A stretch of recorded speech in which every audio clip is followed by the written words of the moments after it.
ஆண்டவராகிய இயேசு கிறிஸ்துவின் நாமத்தினாலே உங்கள் யாவரையும் இந்த தரிசனத்தின் நேரத்தில் உங்களோடு கூட இணைந்திருப்பது மிகுந்த மகிழ்ச்சி. கர்த்தர் உங்களை ஆசீர்வதிப்பாராக.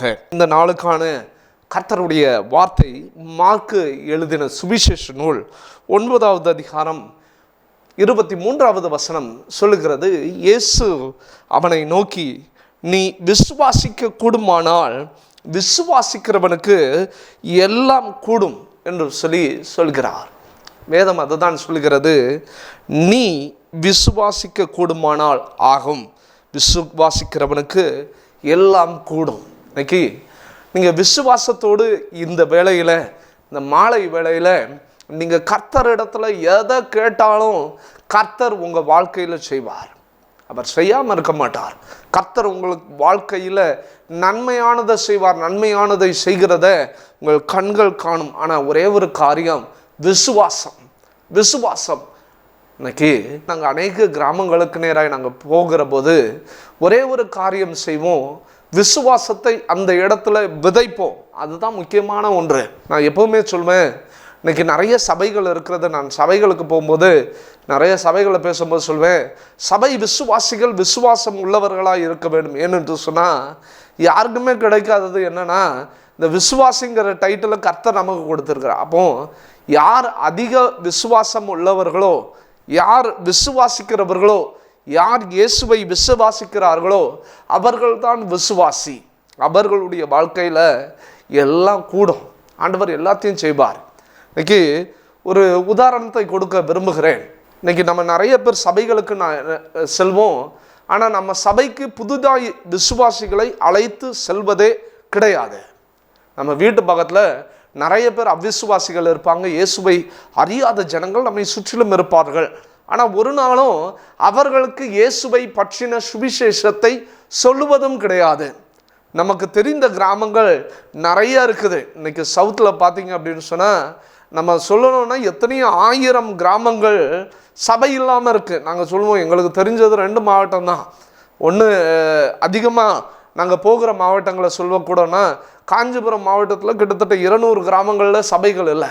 திருவண்ணாமலை மாவட்டத்தில் கிட்டத்தட்ட 750 கிராமங்களில் சபைகள் இல்லை. அப்போது இப்போ சபைகள் இல்லாத கிராமங்கள் இதில் நம்ம உறவினர்கள் நிறைய பேர் இந்த கிராமங்களில் இருக்கிறாங்க. ஆனால் இயேசுவை அறியாமல் அவிசுவாசிகளாக இன்றைக்கு வரை இருக்கிறாங்க. ஆனால் இயேசுவை பற்றின விசுவாசத்தை நாம் கொடுக்கறதே கிடையாது. ஒரு உதாரணம், சென்னை பட்டணத்தில் இருக்கட்டும், ஒரு பெரிய சபை இருக்குது. அந்த பெரிய சபைகளில் போகிற விசுவாசிகள் உண்டு. சிறிய சபை இருக்குது, சிறிய சபைக்கு போகிற விசுவாசிகள் உண்டு. ஆனால் நீங்கள் நல்லா கவனிச்சிங்கன்னா, அந்த போகிற சர்ச்சுக்கு போகிற விசுவாசிகள் அவங்க பக்கத்து வீட்டில் ஒருவர் பலவீனத்தோடு இருப்பாங்க. ஆனால் ஒரு நாளும் அந்த பலவீனத்தோடு இருக்கிறவங்க கிட்ட சொல்ல மாட்டாங்க, எங்கள் சர்ச்சுக்கு வாப்பா, எங்கள் பாஸ்டர் உங்களுக்காக ஜெபம் பண்ணான்னா நாங்கள் சபையாரெல்லாம் சேர்ந்து உங்களுக்காக ஜெபம் பண்ணோன்னு சொன்னால் உங்கள் வாழ்க்கையில் ஒரு அற்புதம் நடக்கும்னு ஒரு நாளும் சொல்ல மாட்டோம். ஆனால் ஒரு டிவியில் பிரசித்தி பெற்ற ஊழியக்காரராக இருக்கட்டும், ஒருவேளை உலகம் அறியக்கூடிய ஒரு பெரிய ஊழியக்காரர் நம்ம கிராமத்துக்குள்ளே வராரு, இல்லாட்டி நம்ம பட்டணத்துக்குள்ளே வராருன்னு சொன்னால் அன்னைக்கு போய் பக்கத்து வீட்டுக்காரர்கிட்ட சொல்லுவோம், அப்பா நீ இந்த கூட்டத்துக்கு போனோன்னா உனக்கு சுகம் கிடச்சிரும். ஒருவேளை நீ கேன்சர் வியாதியோட ஒரு அம்மா இருக்கிறாங்கன்னா, அம்மா நீ கேன்சர் வியாதியோடு இருக்கிற, அந்த இடத்துல போய் ஜெபம் பண்ணனா, அந்த கூட்டத்தில் போய் ஜெபம் பண்ணனா உனக்கு சுகம் கிடைச்சிரும்னு சொல்லுவாங்க. அது ஏன்னா அது ஒரு பெரிய ஊழியக்காரர் அந்த கூட்டத்தை நடத்துகிறாரு அப்படின்லாம் சொல்லுவாங்க. அப்போ என்ன நடக்குதுன்னா, குடும்பம் அந்த கூட்டத்துக்கு போவாங்க, சுகம் கிடைச்சிரும். உடனே சொல்லுவாங்க, ஆண்டவர் இந்த கூட்டத்தில் வந்தனால இந்த ஊழியக்காரர் மூலமாக சுகம் கிடைச்சது அப்படின்னு எல்லா இடத்துலையும் சாட்சி சொல்லுவாங்க. இது நம்ம நிறைய கேட்டிருக்கோம். ஆனால் இந்த இடத்துல நடக்கிறது என்ன தெரியுமா? அவர்கள் விதைத்த விசுவாசம்தான் அவர்களுக்கு சுகம் கொடுக்குது. அவங்க இருதயத்தில் நான் இந்த கூட்டத்துக்கு போனேன்னா இந்த கூட்டத்தில் எனக்கு ஆண்டவர் சுகம் கொடுப்பாருங்கிற விசுவாசம் தான் சுகம் கொடுக்குதே தவிர, இந்த ஊழியக்காரர்களுடைய ஜெபங்கள் அதோட சேர்ந்து கிரியை செய்தே தவிர, இந்த ஊழியக்காரங்களால் தான் முழுசாக நடந்தது, இந்த உலக பிரசித்தி பெற்ற ஊழியக்காரர்களால் தான் எனக்கு சுகம் கிடைச்சதுன்னு யாராலையும் சொல்ல முடியாது. வேதத்தில் அநேக இடங்களில் இயேசு ஒரு மனிதனுக்கு அற்புதம் செய்த இடங்களை பார்த்தீங்கன்னா, வேதம் சொல்லுது, உன் விசுவாசம் உன்னை ரட்சித்தது. இன்னைக்கு ஒரு மனுஷன் விடுதலை பெறணும்னா விசுவாசம் அவனுடைய வாழ்க்கையில் இருக்கணும். ஒரு கடுகளவு ஒரு சின்ன ஒரு விசுவாசம் இருந்ததுன்னா போதும், பெரிய காரியங்களை நம்ம பார்ப்போம். கடுகளவு விசுவாசத்தோடு மலையை பார்த்து பெயர்ந்து போனால் பெயர்ந்து போயிடும். அதுதான் விசுவாசம். இன்னைக்கு ஆண்டவர் உங்களுக்கும் எனக்கும் அப்படிப்பட்ட விசுவாச தரணும். அதுதான் ரொம்ப முக்கியம். நான் எப்போவுமே சொல்வேன், உங்களுக்கு மாத்திரம் இல்லை, எங்களுக்கும் விசுவாசத்தை அதிகப்படுத்தணும்.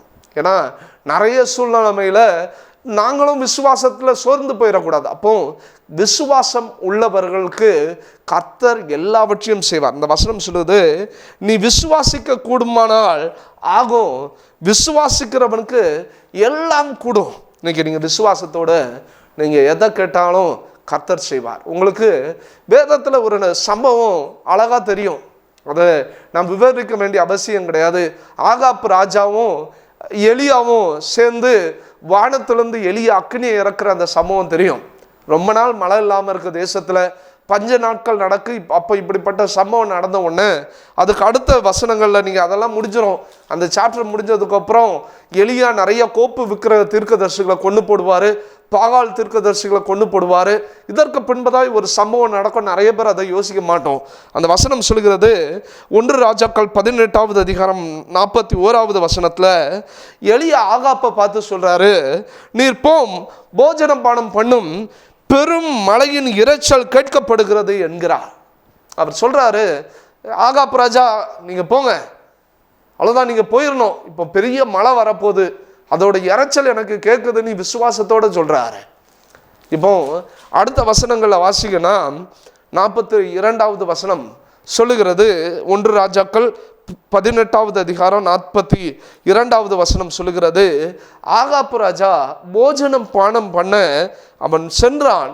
பின்பு எலியா கர்மேல் பர்வதத்தினுடைய சிகரத்தின் மேல் ஏறி தரையிலே பணிந்து தன் முகம் தன் முழங்காலில் படகுனிந்து தன் ஊழியக்காரனை நோக்கி, நீ சமுத்திர முகமாய் நோக்கி போய் பாரு அப்படின்னு சொல்றாரு. அவன் போய் பார்த்து ஒன்றும் இல்லை என்றான். இன்னைக்கு நல்லா கவனிங்க, அவர் விசுவாசத்தோட சொல்றார். ஆகாப் ராஜாவின் இடத்துல எலியா ஒரு விசுவாசத்தோட சொல்றாரு, நீ போ, பெருமழையின் சத்தத்தின் இரைச்சலை நான் கேட்குறேன்.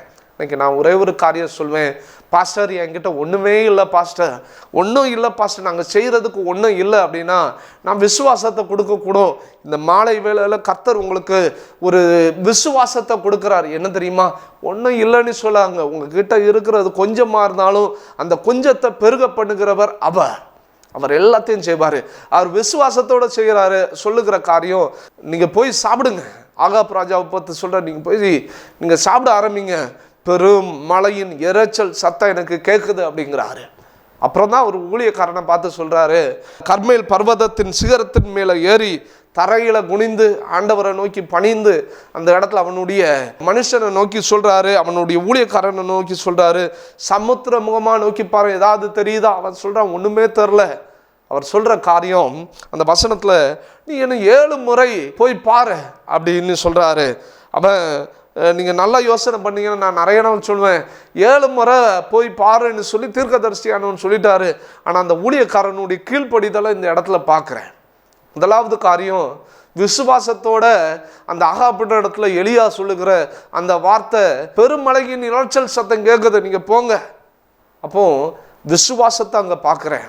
அடுத்தது, அந்த ஊழியக்காரனுக்கு தன்னுடைய தகப்பன், அதாவது எலியாவின் ஊழியக்காரனுக்கு தன் தகப்பனாகிய எலியா, இந்த தீர்க்கதரிசியாகிய எலியா சொல்கிற வார்த்தைகளை கீழ்ப்படிந்து அவன் பாருங்க எவ்வளோ விசுவாசத்தோடு போய் பார்க்குறான். ஒவ்வொரு முறையும் அந்த கீழ்ப்படிதலோடு அந்த விசுவாசத்தோடு போய் பார்த்துட்டு திரும்ப வந்திருப்பார். ஒன்றும் நடக்கலை. 2வது முறை பார்த்துருப்பாரு, 3வது முறை பார்க்குறாரு, 4வது முறை பார்க்குறாரு, 5வது முறை பார்க்குறாரு, 6வது முறை பார்க்குறாரு, 7வது முறை பார்க்குறாரு. பார்க்கும்போது அந்த வசனம் சொல்லுது, 7ஆந்தரம் இவன், இதோ சமுத்திரத்திலிருந்து ஒரு மனுஷனுடைய உள்ளங்கை அத்தனை சிறிய மேகத்தை நான் பார்க்குறேன் அப்படிங்கிறாரு. இங்கே நான் ஒரே ஒரு காரியத்தை சொல்வேன், கர்த்தரிடத்தில் நீங்கள் விசுவாசித்தீங்கன்னா உங்கள் வாழ்க்கையில் கர்த்தர் எல்லாவற்றையும் நேர்த்தியாய் செய்கிறவர். அவர் உங்கள் வாழ்க்கையில் ஒரு காரியத்தை திட்டம் பண்ணி வச்சிருக்கிறார்னா அதை நேர்த்தியாக செய்வார். அந்த எந்த ஒரு தடையும் இருக்கவே இருக்காது. கர்த்தர் அந்த தெளிவாக செய்வார். நான் ஊழியத்தின் பாதையில் எப்போவுமே ஆண்டவரிடத்தில் கேட்குறது ஒன்றே ஒன்று தான், கையளவு மேகத்தை தான் நான் எதிர்பார்ப்பேன். அவங்க முத சபை கட்டணும்னு தீர்மானம் பண்ணும்போது ஆண்டவர் இடத்துல கேட்ட, ஆண்டவரே இதற்கு ஒரு அடையாளம் வேணும், ஒரு கையளவு மேகம் வேணும் அப்படின்னு சொல்லும்போது, ஒரு ஊழியக்காரன் இந்த தரிசனத்தை சொல்லும்போது, நான் இப்படி சபையை கட்ட போகிறேன், இந்த தரிசனத்துக்காக ஜெபம் பண்ணுங்கும்போது எங்கள் கைகளை திடப்படுத்தினார். ஒரு காணிக்கை கொடுத்து அந்த சிறிய மேகத்தை, அந்த உள்ளங்கை அளவு மேகத்தை உணர்ந்தேன். ரெண்டாவது, நாங்கள் சபைக்கு ஒரு வாகனம் வாங்கணும்னு சொல்லி தீர்மானம் பண்ணோம். எங்கள் சபையில் சுற்றி இருக்க கிராமங்கள்லேருந்து சின்ன பிள்ளைங்களாம் நிறைய பேர் வருவாங்க.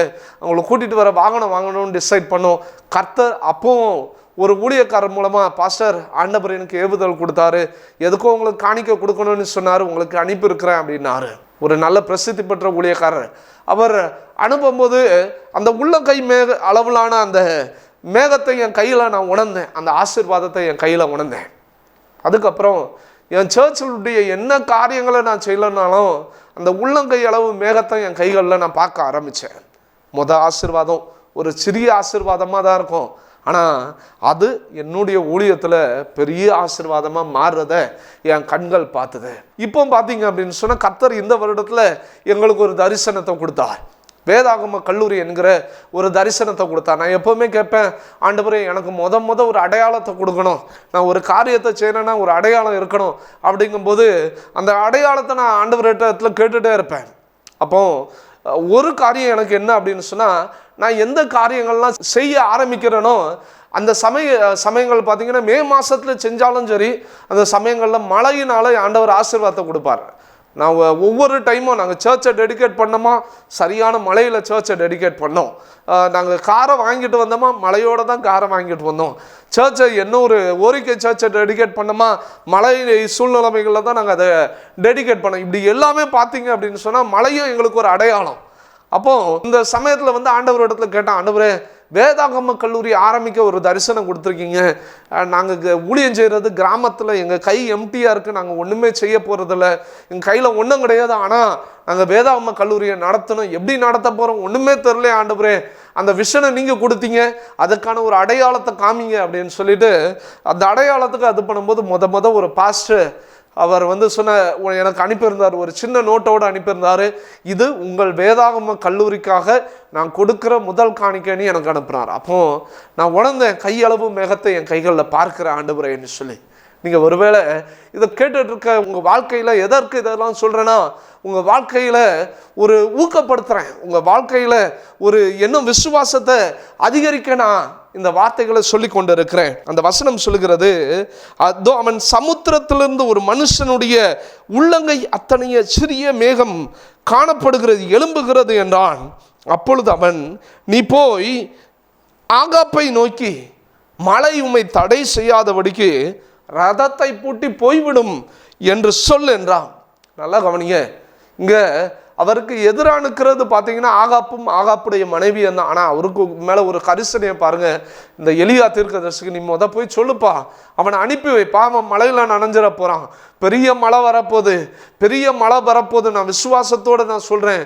நம்ம பார்க்கறது உள்ளங்கை அளவு மேகம்தான், ஆனால் அந்த உள்ளங்கை அளவு மேகத்துலேருந்து தான் பெரிய மழை வரப்போகுது, அவனை போக சொல்லுங்கிறாரு வேதம் சொல்லுது. அதுக்கு பின்பதா அதற்குள்ளாக வானம் மேகங்களினாலும் காற்றுகளினாலும் கருத்து பெரும் மழை உண்டாயிற்று. ஆகாப் ரதத்தில் ஏறி இஸ்ரேலுக்கு போனான். கர்த்தருடைய கை எலியாவின் மேல் இருந்ததினால் அவன் தன் அறையை கட்டி கொண்டு இஸ்ரேலுக்கு வருமட்டாக ஆகாப்புக்கு முன் ஓடினான் அப்படின்னு சொல்லி வேதம் சொல்லுது. கையளவு மேகம்தான். இன்னைக்கு ஒருவேளை நீங்கள் யோசிக்கலாம், பாஸ்டர் நாங்கள் வீடு கட்டணும், என் குடும்பத்தில் என் பிள்ளைக்கு திருமணம் நடத்தி வைக்கணும், என் பிள்ளைக்கு ஒரு ஆப்ரேஷன் இருக்குது, ஒன்றுமே எங்கள் கையில் கிடையாது, என் குடும்பத்தில் இவ்வளோ தேவைகள் இருக்குது, இவ்வளோ கடன் இருக்குது, ஆனால் எங்கள் கையில் ஒன்றுமே இல்லை, நாங்கள் வெறுமையாக இருக்கிறோம் அப்படின்னு சொல்லி யோசிக்கலாம். ஆனால் நான் எப்போவுமே சொல்வேன், எம்டி வெசல் தான் ஆண்டவர் நிரம்பி வழிகிற வெசலாக மாற்ற முடியும். ஒரு பாட்டில் இருக்குன்னா அது காலியாக இருந்தால் தான் அது நிரம்பும், ஒருவேளை ஃபுல்லாக இருந்ததுன்னா அது நிரம்பாது. ஆனால் ஆண்டவர் உங்கள் வாழ்க்கையில் சொல்லுகிற காரியம் இதுதான். நீங்கள் கையளவு மேகத்தை உங்கள் வாழ்க்கையில் பார்க்குறீங்களா? கர்த்தர் உங்களை இனிதான் ஆசீர்வதிக்க போகிறாரு. கர்த்தர் இனி உங்கள் வாழ்க்கையில் செய்ய இருக்கிற அற்புதங்கள் பெரிதாக போகிறது. நீங்கள் கையளவு மேகம்தான் பார்க்குறீங்க. நாங்கள் எங்கள் சபைக்கான அடித்தளத்தை பண்ணும்போது அப்போது எங்கள் நண்பர்களாக இருந்த ஒரு சில போதகர்களாக எங்களோடு கூட வந்திருந்தாங்க. அந்த போதகர்கள் கொடுத்த ஊக்கத்தோடு தான் பார்த்திங்க அப்படின்னு சொன்னால் ஒரு 100 செங்கலை தான் வாங்கி வச்சோம். நாங்கள் அந்த பேஸ்மெண்ட்டுக்காக நாங்கள் பள்ளம் தோண்டி ஒரு ஜெபம் நடத்தும் போது 100 செங்கலை வச்சு தான் நாங்கள் ஜெபம் பண்ணோம். அப்போது ஒரு சின்ன பள்ளத்தை தோணும், அந்த பள்ளத்துக்குள்ளே நாங்களே ஒவ்வொரு செங்கலையாக சிமெண்ட்டை போட்டு வச்சு நாங்கள் அடித்தளத்தை வச்சோம். ஆனால் கர்த்தர் பார்த்திங்கன்னா இந்த பில்டிங்க்கு கிட்டத்தட்ட 30,000 செங்கலுக்கு மேலே தேவைப்படுது. எல்லாத்தையும் கர்த்தர் தேவைகளை சந்தித்தார். எத்தனை மூட்டை சிமெண்ட்டும் ஆண்டவர் தேவையை சந்தித்தார். ஒவ்வொரு முறையும் அற்புதமாக தேவன் நடத்தினார். நான் இன்றைக்கு உங்களுக்கு விசுவாசத்தை கொடுக்க விரும்புகிறேன். நீங்கள் எந்த காரியத்தை குறித்தாவது சோர்ந்து போய் இருக்கலாம். நீங்கள் ஆண்டவர் சொல்கிறாரு, நீங்கள் சின்ன காரியத்தை பார்க்குறீங்களா, ₹1 தான் உங்கள் கையில் இருக்கா, அந்த ₹1 கர்த்தரால் 1000 மாற்ற முடியும். அந்த ₹1 கர்த்தரால் கோடியாக மாற்ற முடியும். கர்த்தரால் கூடும், அவர் செய்வார். ஆனால் ஒரே ஒரு காரியம், நீங்கள் விசுவாசிக்க கூடுமானால் அது உங்களுக்கு நடக்கும். விசுவாசிக்கிறவனுக்கு எல்லாம் ஆகும்னு சொல்லி ஆண்டவர் சொல்லியிருக்கிறார். அங்கே எலியா விசுவாசத்தோடு சொன்னார். என்ன சொன்னார் அதை பார்த்து சொன்னார், அப்பா பெருமழை பெய்ய போது ஆகாப் ராஜா நீங்கள் போங்க, நீங்கள் சாப்பிடுங்க, சாப்பிட்டுட்டு கிளம்புங்கன்னாரு. கையளவு மேகத்தை தான் பார்த்துட்டு வந்தார். கையளவு மேகத்தை பார்த்த உடனே எலியா சொல்லிட்டாரு தன்னுடைய ஊழியக்காரனை அனுப்பி, நீ போய் ஆகாப்புக்கிட்ட சீக்கிரம் கிளம்ப சொல்லு, பெருமழை வரப்போகுது அப்படின்னாரு. பெருமழை வந்தது, வானம் கருத்தது, அந்த இடங்களில் பெரும் மழை பெய்தது. நீங்கள் அந்த வசனத்தை வாசிங்க அப்படின்னு சொன்னால் அந்த வசனம் சொல்லுகிறது, வானம் மேகங்களினாலும் காற்றுகளினாலும் கருத்து பெரும் மழை உண்டாயிற்று. ஆகாப் ரதத்தில் ஏறி இஸ்ரேலுக்கு போனான். ஆனால் அதுக்கு முன்பதாக பார்த்தீங்கன்னா கர்த்தர் கொடுத்த ஒரு பலம் எலியாவை அவர் ரதத்தை விட வேகமாக ஓட கர்த்தர் கிருபை செஞ்சது. இன்னைக்கு கர்த்தர் உங்களை பலப்படுத்தினான்னு சொன்னால், நீங்கள் விசுவாசம் உள்ளவர்களா என்னால் முடியும்னு சொன்னீங்க அப்படின்னு சொன்னால், கர்த்தர் உங்கள் வாழ்க்கையில் செய்கிற கிரியையின் நிமித்தம், கர்த்தர் உங்கள் வாழ்க்கையில் செய்கிற அற்புதத்தின் நிமித்தம் எத்தனை தடைகள் வந்தாலும் தடைகளை தாண்டி ஓடிட்டே இருப்பீங்க. நீங்கள் கையளவு மேகத்தை மாத்திரம் உங்கள் கண்களால் பார்க்கணும், விசுவாச கண்களால் பார்க்கணும். நாங்கள் சபையை கட்ட தீர்மானிக்கும் போது விசுவாசத்தை தான் கர்த்தர் கொடுத்துருந்தாரு. நான் என் கூட இந்த குட்டி பிள்ளைங்க தான் அந்த சபையில் இருந்தாங்க. அவங்ககிட்ட சொன்னேன், எப்பா இங்கே தான் சபையை நம்ம கட்ட போகிறோம், இங்கே தான் பாஸ்டர்ஸ்லாம் உட்கார போகிறாங்க, இங்கே தான் கொயர் இருக்க போகுது, இங்கே தான் புல்ஃபிட் இருக்க போகுது, இங்கே நிறைய மக்கள் முன்னாடி இருக்கிறத உன் கண்ணு முன்னாடி கொண்டு வா, இதுதான் தரிசனம். நான் நிறைய முறை இந்த டிவிகளில் நியூஸில் பார்ப்பேன். அதில் ஒரு காரியம் போடுவாங்க, நீங்கள் எத்தனை பேர் கவனிச்சிருக்கீங்கன்னு தெரியல, கழுகு பார்வைன்னு சொல்லி ஒரு காரியத்தை போடுவாங்க. கழுகு பார்வை அப்படிங்கும்போது மேலேருந்து ஒரு ட்ரோன் ஷாட் மூலமாக குறிப்பிட்ட ஒரு காரியங்களை எடுத்து கழுகு பார்வைன்னு சொல்லி அந்த வீடியோ போடுவாங்க. ஒருவேளை ஒரு திருவிழாக்களாக இருக்கட்டும், இல்லாட்டி ஒரு பிரிட்ஜாக இருக்கட்டும், அதனுடைய கன்ஸ்ட்ரக்ஷனாக இருக்கட்டும், எல்லாத்தையும் கழுகு பார்வைன்னு சொல்லி வீடியோ போடுவாங்க. மனுஷன் பார்க்குற பார்வை கழுகு பார்வை. இன்னைக்கு நீங்களும் நானும் பார்க்குற பார்வை விசுவாசத்தின் தரிசன பார்வையாக இருக்கணும். விசுவாசத்தோடு கூட தரிசனத்தோடு கூட அதை பார்க்கணும். நீங்கள் தரிசனத்தோடு கூட பார்க்கும்போது கர்த்தர் எல்லாவற்றையும் எல்லா காரியங்களையும் வாய்க்க பண்ணுவார். என் தேவனால கூடாத காரியம் ஒன்றுமே இல்லை. அவர் சொல்ல ஆகும், அவர் கட்டளையிட நிற்கும். நம்ம வேதத்தில் வாசிக்கிறோம், இயேசு ஒரு திரளான கூட்டம் இருக்கிற ஒரு வீட்டுக்குள்ளே அவர் பேசிக்கொண்டு இருக்கையில் திமிர்வாதக்காரனை அந்த ஓட்டை பிரித்து உள்ளே இறக்குறாங்க. விசுவாசம் அவர்களுக்குள்ள. நான் யோசிப்பேன், அந்த மனுஷன் தூக்கிட்டு வந்த மனுஷனுடைய விசுவாசத்தை காட்டிலும் அந்த 4 பேர் தூக்கிட்டு இறக்குறான் பாருங்க, அவனை எத்தனை பேர் தூக்கிட்டு இறக்குனானோ அவனுடைய விசுவாசத்தை பாருங்க. எத்தனை பேர்லாம் ஹெல்ப் பண்ணானோ அவனுடைய விசுவாசத்தை பாருங்க. அவனுங்க விசுவாசத்தோடு இறக்குறாங்க. இயேசு சொன்னார், உன் படுக்கையை எடுத்துக்கொண்டு நடங்கும் போது அன்னைக்கு கட்டிலில் தூக்கிட்டு வந்து ஓட்டை பிரித்து கீழே இறக்குனாங்க. ஆனால் அவனுடைய வாழ்க்கையில் அற்புதம் நடக்கும்போது அவனுடைய படுக்கையை எடுத்துக்கொண்டு அவனே நடந்தான். வரும்போது படுக்க, ஆனால் விசுவாசத்தோட இறக்குனதை பார்த்த உடனே கர்த்தர் செஞ்ச கிரியை. நான் அப்போ விசுவாசத்தை பார்க்குறேன். எங்கே தெரியுமா, அந்த மனுஷனுடைய அந்த படுக்கையில் இருந்த மனுஷனுடைய விசுவாசம் மாத்திரம் இல்லை, அவனை தூக்கிட்டு வந்தவனுடைய விசுவாசமும் பெருசாக இருந்தது.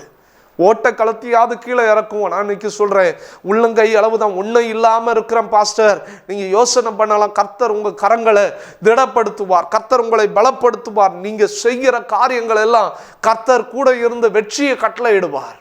கர்த்தர் செய்யாமல் இருக்க மாட்டார். கர்த்தர் அந்தினதின் நாட்களில் நேர்த்தியாய் செய்து முடிப்பார். உங்க வாழ்க்கையில தேவன் வைத்திருக்கிற திட்டம் வெறுமையை முழுமையாய் மாற்றுவது.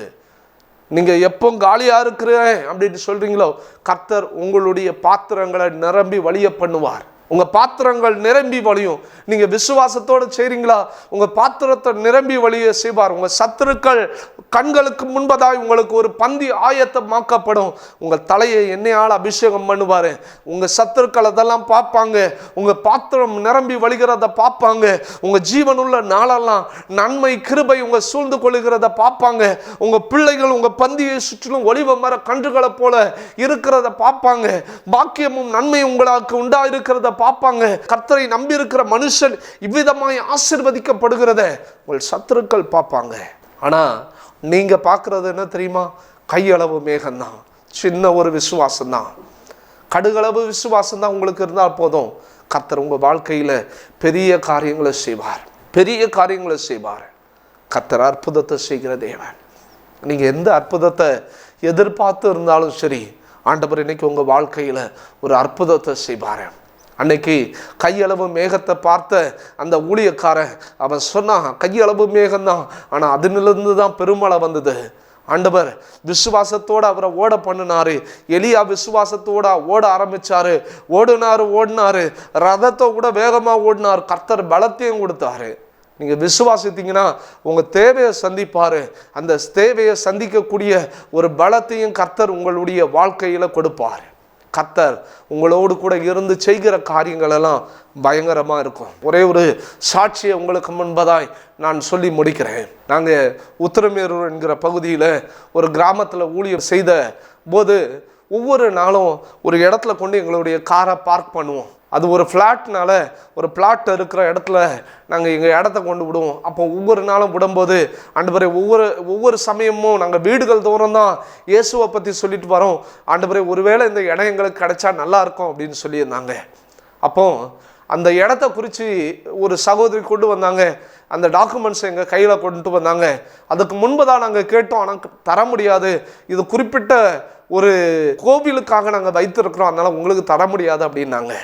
நாங்கள் உடனே ஒன்று தான் சொன்னோம், என் தேவனை நாங்கள் விசுவாசிக்கிறோம், ஆண்டவருக்கு சித்தமான அந்த இடத்த எங்கள் கையில் ஒப்பு கொடுப்பாருங்கிற விசுவாசம் மாத்திரம்தான் எங்களுக்குள்ளே இருந்தது. நாங்கள் விசுவாசத்தோடு அந்த காரியங்களுக்கு ஜெபித்தோம், அவ்வளவுதான். அவர்கள் திரும்ப எங்கள்கிட்ட வந்து அந்த டாக்குமெண்ட்டை வந்து கொடுத்து சொன்னாங்க, ஐயா வேணும்னா இந்த இடத்த வாங்கிக்கிங்க, 10 நாள் தானே உங்களுக்கு டைமு, ஆனால் இந்த 10 நாளைக்குள்ளே நீங்கள் வாங்கணும். நாங்கள் ஜெபம் பண்ணோம், கையளவு மேகத்தை தான் பார்த்தோம், ஆனால் 10 நாளுக்குள்ளே எப்படி இந்த இடத்த வாங்க முடியும்? கிட்டத்தட்ட 3.25 லட்சம் ரூபாய் அந்த இடம், எப்படி ஆண்டவரே இதை வாங்குறது அப்படின்னு சொல்லி ஜெபிக்கும் போது கர்த்தர் எங்கள் கைகளை திடப்படுத்த ஆரம்பித்தார். ஒவ்வொருத்தரும் நாங்கள் எதிர்பார்க்காத இடங்கள்லேருந்து கர்த்தர் எங்களுக்கு ஆசீர்வாதத்தை கொடுத்தார். கடைசியாய் ஒரு பெரிய அற்புதம் என்னன்னா, 2 நாட்கள் தான் இருக்குது ரெஜிஸ்ட்ரேஷன் பண்ணணும். இப்போ இந்த 3.25 லட்சம் ரூபாய் எங்கள் கையில் இருக்குது. கிட்டத்தட்ட 30,000 ரூபாய் ரெஜிஸ்ட்ரேஷன் பண்ண எங்களுக்கு தேவை உண்டு. ஆனால் அந்த பணம் எங்களுடைய கரங்களில் இல்லை. அப்போ நாங்கள் வீட்டில் வந்து ஜோம் பண்ணிகிட்டே இருந்தேன். திடீர்னு ஒரு ஃபோன் கால் வந்தது. எனக்கு கிளாஸ் எடுத்த ஒரு டீச்சர் அவங்க ஃபோன் பண்ணி, உன்னுடைய பிரதர் எல்லாம் வந்து கார் பிஸ்னஸ் பண்ணுறாரு, அவர்கிட்ட கேளு, என்கிட்ட வந்து ஒரு கார் இருக்குது, அதை எடுக்க முடியுமா கேளு அப்படின்னாரு. நான் சொன்னேன், சரி நான் சொல்கிறேன் அப்படின்னு சொல்லி சொன்ன உடனே அந்த காரை எடுக்க அவர் போனார். நானும் கூட போயிருந்தேன். அந்த சமயத்தில் அந்த காரை எடுத்துட்டு அதுக்கான பணத்தை கொடுக்கும்போது அந்த மிஸ் சொன்னாங்க, நீ கொஞ்ச நேரம் வெயிட் பண்ணு, தம்பி கீழே வருவான் அப்படின்னாங்க. நான் எவ்வளவு எனக்கு அடுத்த நாளுக்கான தேவைகள் இருந்ததோ அந்த தேவையை ஒரு மணி பர்ஸில் போட்டு அவங்க காணிக்கையாக கொடுத்தாங்க. அவங்க சொன்ன வார்த்தை, எனக்கு தேவை இவ்வளோதான் இருந்தது, இதுக்கு மேலே எவ்வளோ வருதோ அதை அவன் ஊழியத்துக்கு கொடுக்கணும்னு நினச்சேன், கர்த்தர் ஏவிருந்தார், அதனால தான் இந்த காணிக்கை வாங்கிக்கன்னாரு. கையளவு மேகம்தான் ஆரம்பத்தில் பார்த்தது, ஆனால் 10 நாளைக்குள்ளே கர்த்தர் தேவையை சந்திக்க முடியும்னா உங்கள் வாழ்க்கையிலையும் செய்வார். கையளவு மேகத்தை கொண்டு பெருமழையை பொழிய பண்ணுகிற தேவன் உங்களோடு கூட இருக்கிறார். சோர்ந்து போகாதிருங்க, பலத்தோடு ஓடுங்க. கர்த்தர் இன்னும் பலத்தை தருவாரு. சோர்ந்து போகாதுங்க, கர்த்தர் உங்களை ஆசீர்வதிப்பார். நல்ல பிதாவே, இந்த நல்ல வேலைக்காக நமக்கு நன்றி செலுத்துகிற ஆண்டவரே, எங்கே 2-3 பேர் நாமத்தினாலே கூடினாலும் அங்கே வருவேன்னு சொல்லியிருக்கீங்க ஆண்டவரே. இதோ நாங்கள் எல்லாம் ஒருமித்து உம்முடைய சமூகத்தில் காத்திருக்கிறோம். இதோ ஆண்டவரே, இதை கேட்டுக்கொண்டிருக்கிற இவர்களுடைய வாழ்க்கையில் ஒரு அற்புதத்தை செய்யுங்க. இதை யாரெல்லாம் கேட்டுக்கொண்டு இருக்காங்களோ அவங்க வாழ்க்கையில் இந்த வேலையிலும் ஒரு அற்புதம் நடக்கட்டும் ஆண்டவரே, ஒரு அற்புதம் நடக்கட்டும் ஆண்டவரே. நீர் ஆராய்ந்து முடியாத பெரிய காரியங்களை செய்கிறவர். அவர்கள் வாழ்க்கையில் ஒன்றும் இல்லை அப்படின்னு சொல்லி யோசிக்கலாம் ஆண்டவரே. ஒருவேளை ஒரு சில தொகைகளை கொண்டு தான் அவர்கள் கையில், கடைசி நேர போஜனத்தை கொண்டு தான் அவர்கள் கையில் இருக்கலாம். ஆனால் நீங்கள் ஆசீர்வாதத்தை கொடுக்குற தேவன், நீங்கள் கையளவு மேகத்தை கொண்டு பெரும் மழையை பொழிய பண்ணுகிற தேவன். உங்கள் கைகளை ஆசீர்வதிங்க. உங்கள் கையின் பிரயாசங்கள் ஆசீர்வதிக்கப்படட்டும். பாக்கியமும் நன்மையும் உண்டாயிருக்கும்படியா ஜெபிக்கிற ஆண்டவரே. கையளவு மேகத்தை தான் விசுவாசத்தோட பார்க்குறாங்க ஆண்டவரே. விசுவாசிக்கிறவனுக்கு எல்லாம் கூடன்னு சொல்லியிருக்கீங்களே. இவங்க விசுவாசத்தோடு ஆண்டவரை தரிசன கண்களால் பார்க்குறாங்க. பார்க்கிற எல்லா காரியங்களும் அவருடைய வாழ்க்கையில் நடக்கட்டும். கர்த்தர் அவர்களை கொண்டு நீங்கள் செய்கிற காரியங்கள் பயங்கரமாக இருக்கட்டும். ஊழியக்காரனாய் இவர்கள் குடும்பத்தை நான் ஆசீர்வதிக்கிறேன். அவர்கள் கோடாகோடியாய் பெருகட்டும் ஆண்டவரே. அவர்கள் கையளவு மேகத்தை தான் பார்க்குறாங்க.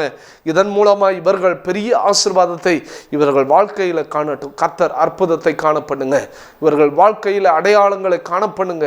அவர்கள் வாழ்க்கையில் ஆண்டவரை பிரமிக்கத்தக்க அதிசயங்களை செய்யுங்க ஆண்டவரே. யாரெல்லாம் வேண்டிக் கொண்டு இருக்கிறாங்களோ உங்கள் வாழ்க்கையில் ஒரு அற்புதத்தை நீங்கள் செய்யுங்க. நாங்கள் விசுவாசத்தோடு உங்களுடைய பாதத்தை பிடிக்கிறோம், பிடிச்சு மன்றாடி கேட்கிறோம் ஆண்டவரே. நீங்கள் ஆசீர்வதித்தால் ஒழிய உண்மை விட மாட்டோம் ஆண்டவரே. ஆசீர்வதிங்க, மேன்மைப்படுத்துங்க. எல்லா துதி கன மகிமை எல்லாம் நாங்கள் உமக்கே செலுத்துக்கிறோம். இயேசுவின் மூலம் ஜெபம் கேளும் நல்ல பிதாவே, ஆமென். வேதம் சொல்லுகிறது, நம் தேவனால எல்லாம் கூடும். நம் தேவனால செய்யக்கூடாத அதிசயமான காரியம் ஒன்றுமில்லை. ஆண்டவர் உங்கள் வாழ்க்கையில் திட்டம் வைத்திருக்கிற காரியங்கள் எல்லாவற்றையும் செய்வார். கர்த்தர் உங்களை ஆசீர்வதிப்பார். God bless you. CFI Word Outreach Bible College affiliated with Manuel Fernando Bible College, USA.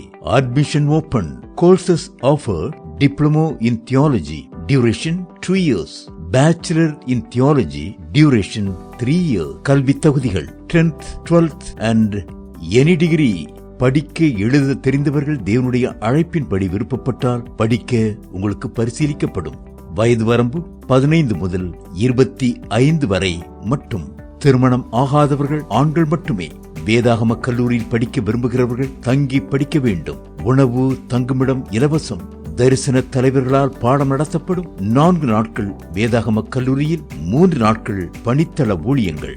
சிறுவர் ஊழியம், வாலிப ஊழியம், கிராம ஊழியம், மலை ஊழியங்கள், இசை, மீடியா, ஊடக பயிற்சி மற்றும் மொழி பயிற்சியும் அளிக்கப்படும். 6 மாதங்களுக்கு ஒரு முறை 7 நாட்கள் விடுமுறை அளிக்கப்படும். தமிழ் மற்றும் ஆங்கில வழிமுறையில் பாடங்கள் நடத்தப்படும். விருப்பப்பட்டவர்கள் வேதாகம கல்லூரி முடித்த பின்பு அவர்களுக்கான பணித்தளங்கள் உருவாக்கி தரப்படும். CFI ஸ்தாபனத்தோடு இணைந்து செய்ய வேதாகம கல்லூரியில் பெயர் பதிவு மற்றும் விண்ணப்ப படிவம் பெற தொடர்பு கொள்ள பாஸ்டர் பிரின்சிலி, காலேஜ் பிரின்சிபால், 1-392 செல்லம் பட்டிடை, main road, 7 main, Kottur, Kanchipuram 631553. Cellphone 9962267289. Coordinators pastor James. Cellphone 8489749099. Pastor Moses. Cellphone 7708873055. Pastor Sam. Cellphone 8189982887. Pastor Samson.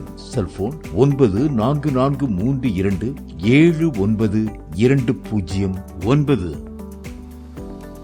அன்பிற்குரியவர்களே, எங்களோடு நீங்கள் தொடர்பு கொள்ள pastor Princeline Mernal, Christ for India church, எழுமையின் Kottur, Kanchipuram. Cellphone 9962226729. Email princelinemernaal@gmail.com.